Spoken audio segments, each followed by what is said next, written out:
Alright, ayan, good day mga kamukha. Welcome back again dito sa aking channel, Kerry35 Vlog. And for today's video ay, magluluto ulit tayo ng ginto. So, ito siya. Ayan yung ating lulutuin na ginto, gold dust.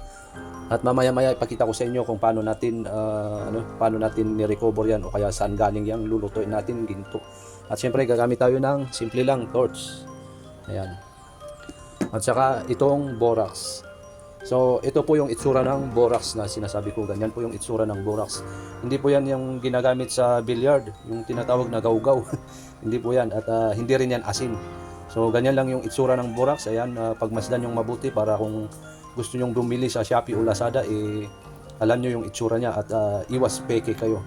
Ayan, so, kung ikaw ay nahihirapan magluto ng ginto at gusto mong matuto, ayan, para sa iyo yung video na ito.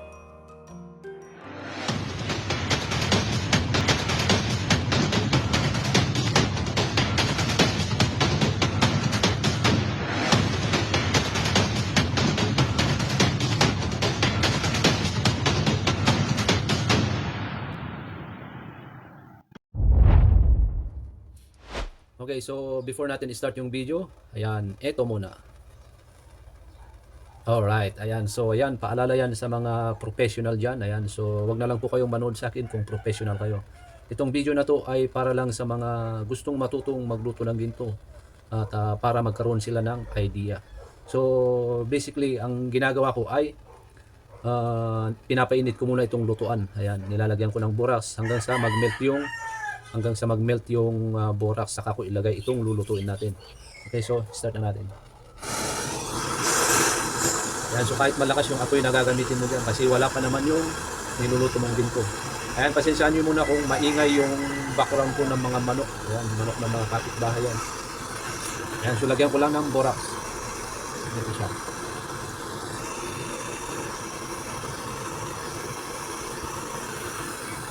Ayan, hanggang sa mag-melt yung nilagay nating borax.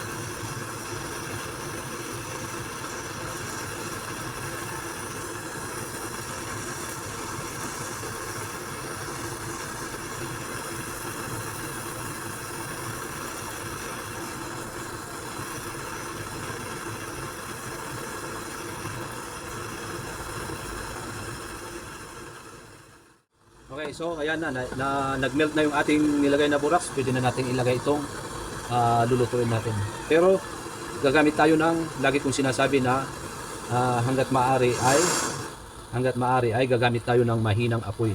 Ayan yung lagi kong sinasabi kasi para iwas kasi iwas talsik yung lulutuin natin ginto kasi pagka malakas yung apoy na gagamitin mo, yan yung resulta.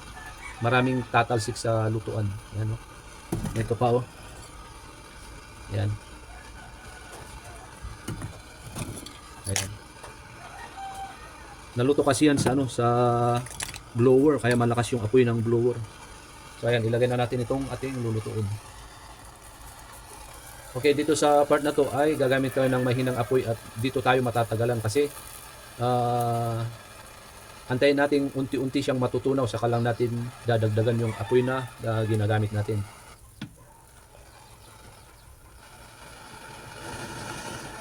Ayan, ganyan lang siya. Okay, so habang hinihintay natin mag-melt ito kasi medyo matagal ito. Ayan, ipakita ko muna sa inyo yung pag-recover nitong ginto na to. Ayan, so ito ay galing sa ilog. Ayan siya, galing sa ilog. Gold panning. Ayan, so after mag-gold panning, ito na siya. Ipipiis na siya. Ayan yung tinatawag na piis. After maipiis yan, dito naman tayo sa tinatawag na dayas. Ayan yung tinatawag na dayas. Diyan natin ihihiwalay yung ginto sa mga linang. Ayan, ganyan lang siya. Hanggang sa makuha natin at maihiwalay yung mga... Diyan sa part na yan ay matagal yan. Aabutin ka dyan ng 30 minutes. 30 minutes to 1 hour paghihiwalay ng ginto. Mas mabilis kasi yan kumpara sa kumpara sa sample pan. Ayan. So ganyan lang siya.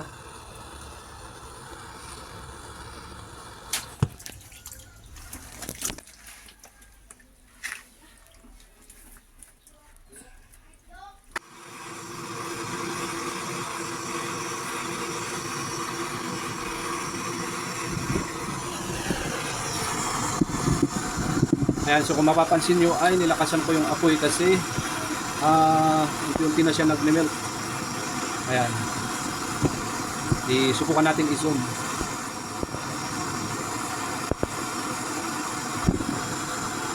Yun.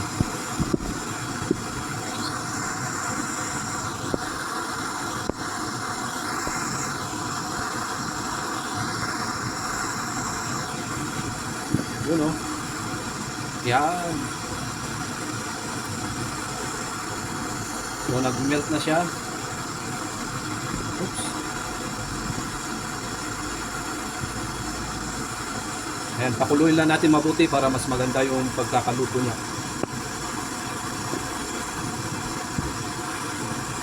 Mas malakas na apoy habang kumukulo yan, mas malakas na apoy, mas maganda. Habang kumukulo kasi yan, nangangailangan siya ng mas malakas na apoy para yung pagkulo niya parang ano lang din, parang yung pinapakuluan mong bulalo.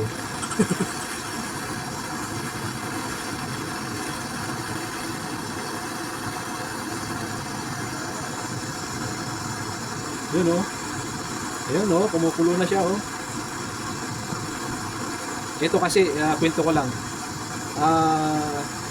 Ang ginto raw, ang gold dust daw pagka ang rason daw pagka mababa yung carats, kulang yung pagkakaluto. Yun yung laging sinasabi ng mga gold buyers namin.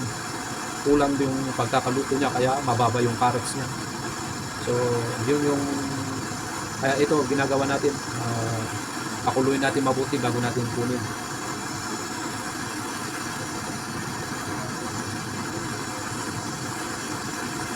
Ako pagka nagluluto ako, hindi ako gaanong naglalagay ng ng borax. Hindi ako gaano naglalagay. Pag kinakailangan lang saka ako maglalagay.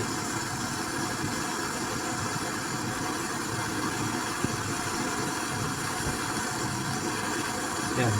Kasi nilagyan ko na kasi yan isang nilagyan ko na kasi yung habang binalot ko yan ng cellophane, nilagyan ko na yan ng borax.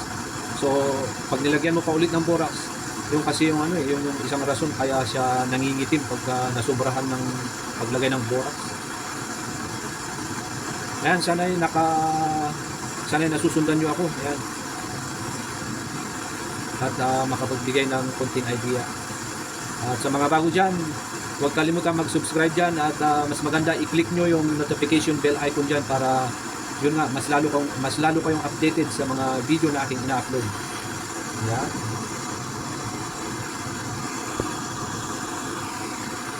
Pwede na siguro yan.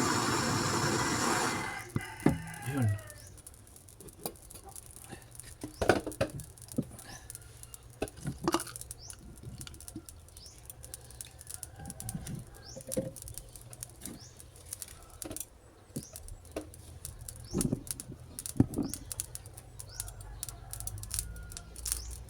You know.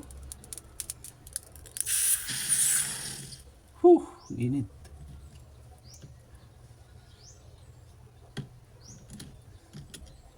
Yan, siguraduhin natin lumamig kasi ilang beses na akong napaso nito pagka nagluluto ako Yun, oh. Ang laki ng butas sa gitna.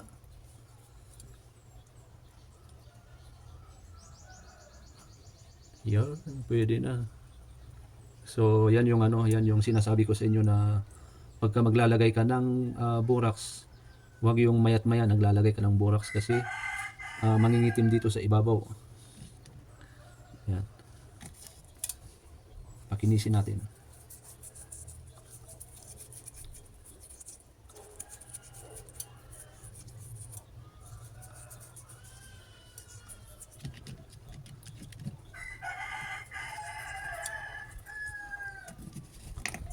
Ayan, pakikinisin lang natin. Kaya ko kinakaskas ng ganito kasi para kikinis siya.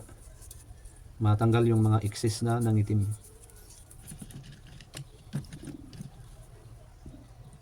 Yun, oh. Okay, so diretso na tayo sa ating timbangan. Tingnan natin kung ilan grams aabutin ito.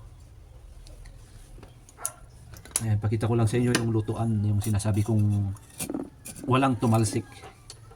Oh, kita nyo? Walang tumalsik. Meron man pero hindi yung talagang marami. Yan, malinis pagkakaluto. Yan.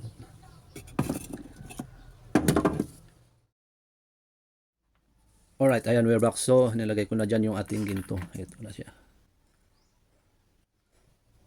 At maglalagay tayo ng ito.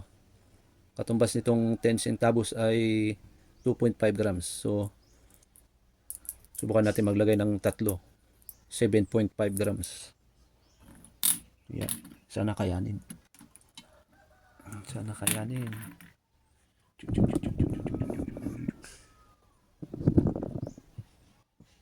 Uy. Parang sakto ah.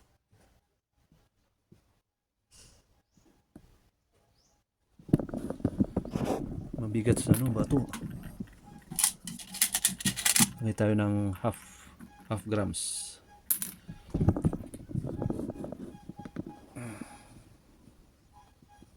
Ay, sakto lang pala yun.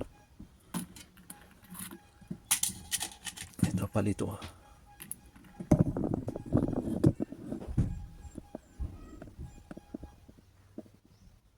Yun. So, ang kanyang timbang ay ang gulo ng camera ko. 7.6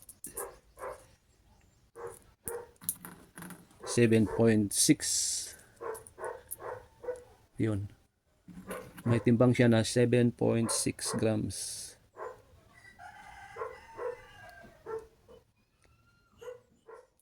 Alright, ayan, so yun, ito ay inulit kong tinimbang kanina. Ayan, sinigurado ko. So ang lumabas na timbang niya ay 7.4. Ayan, so nagkamali ako kanina, 7.6. Ito ay 7.4. Ayan, inulit ko kanina.